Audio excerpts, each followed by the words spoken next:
Hello friends, स्मार्टो systems की जावा series में आपका स्वागत है। इस सेशन में हम जानकारी लेंगे असाइनमेंट ऑपरेटर्स के बारे में। यहाँ पे मेरे पास एक चार्ट बना हुआ है। यदि आप यहाँ लेफ़्ट साइड देखें तो डिफरेंट तरह के असाइनमेंट ऑपरेटर मेरे पास अवेलेबल है। जैसे सबसे पहले सिंगल इक्वल का निशान है, वह एक असाइनमेंट ऑपरेटर है। यदि मुझे कोई वैल्यू असाइन करनी है किसी वेरिएबल में तो मैं इक्वल के निशान लगा कर सकता हूँ। जैसे यदि राइट हैंड साइड पे देखें तो यहाँ पे सबसे ऊपर एग्जांपल में x में 10 है और y में 5 है, लेकिन यदि मैं x इक्वल टू y कर दूँ तो y की जो वैल्यू है वो x में ट्रांसफ़र हो जाएगी। इसका अर्थ ये होगा कि x जो है वो 5 हो जाएगा, क्योंकि असाइन किया है हमने y की वैल्यू को x में, तो इस कारण से 5 जो है वो x को मिल गया है। यह ऑपरेटर सबसे ज़्यादा यूज़ करते हैं असाइनमेंट में। इसके अलावा असाइनमेंट में काफ़ी सारे ऑपरेटर हैं, जैसे ऐड एंड असाइनमेंट। इसमें आपके पास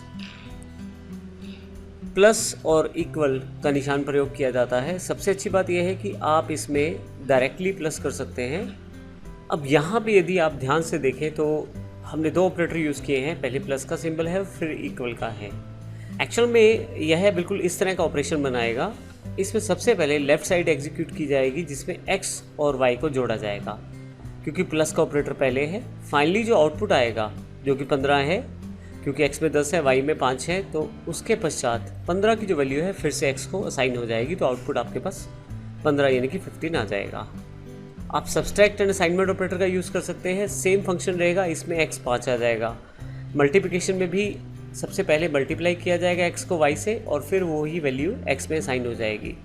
सेम डिवीज़न और मॉड्यूलस में भी सेम प्रोसेस रहेगा। तो इस तरह से आप आसानी से अपनी कोडिंग को कम कर सकते हैं असाइनमेंट ऑपरेटर्स के साथ।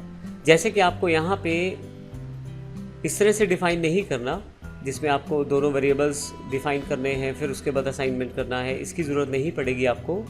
असाइनमेंट ऑपरेटर करते समय यदि आप ये ऐड एंड असाइनमेंट का प्रयोग करें तो आपके पास एक वेरिएबल लगाने का जो स्पेस है वो कम हो जाएगा और डायरेक्टली आप उसको ऐड करके सेम वेरिएबल में असाइन कर सकते हैं वैल्यू। आइए प्रैक्टिकल एस्पेक्ट में देखते हैं असाइन एग्जाम्पल डॉट जावा से।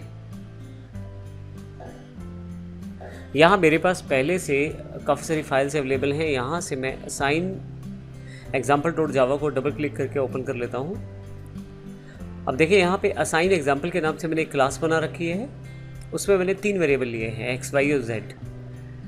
x और y को मैंने सबसे पहले जोड़ा है असाइनमेंट ऑपरेटर के साथ, और यहाँ पे मैंने आपको दिखाया है कि किस प्रकार x और y का टोटल जो है वो इक्वल की वजह से, इस सिंबल की वजह से, जो कि एक्चुअल में असाइनमेंट सिंबल है यहाँ पे, इससे आप x और y का टोटल करके उसकी वैल्यू को z में असाइन कर सकते हैं और फिर फाइनली इसको यहाँ पे रिप्रेजेंट कर सकते हैं प्रिंट में। मैं इसको सबसे पहले एग्जीक्यूट कर लेता हूँ ताकि मेरे पास क्लियर हो जाए। तो असाइनमेंट जो है आप देखें 20 और 30 50 जो टोटल है यहाँ पे अवेलेबल हो गया है। दूसरे एग्जाम्पल में देखिए हमने फिर से वैल्यूज़ इनिशलाइज़ की हैं दोबारा, ताकि आपको समझने में कोई दिक्कत ना आए। फिर से x को 20 रखा है, y को 30 रखा है और z को 50 रखा है। अब की बार z प्लस इक्वल लगाया है हमने, यानी कि ऐड असाइनमेंट। इस केस में आप देखें तो टोटल जो है वो 70 हो गया है। इसी तरह से सब्सट्रैक्ट एंड असाइनमेंट को अगर आप देखें, वहाँ पे जो आउटपुट है वो 30 आ गया है। हर बार हमने वैल्यूज़ को दोबारा इनिशलाइज़ करवाया है ताकि शुरू से एग्जाम्पल स्टार्ट हो। अब नहीं भी लगाएंगे तो कोई फ़र्क नहीं पड़ेगा, बट आउटपुट में आपको फिर थोड़ा समझना मुश्किल हो जाएगा। तो इस तरह से हमने डिफरेंट तरह के ऑपरेटर्स और असाइनमेंट को प्रयोग करके असाइन किया है, डिफरेंट तरह के एग्जाम्पल को यहाँ पे वर्कआउट किया है।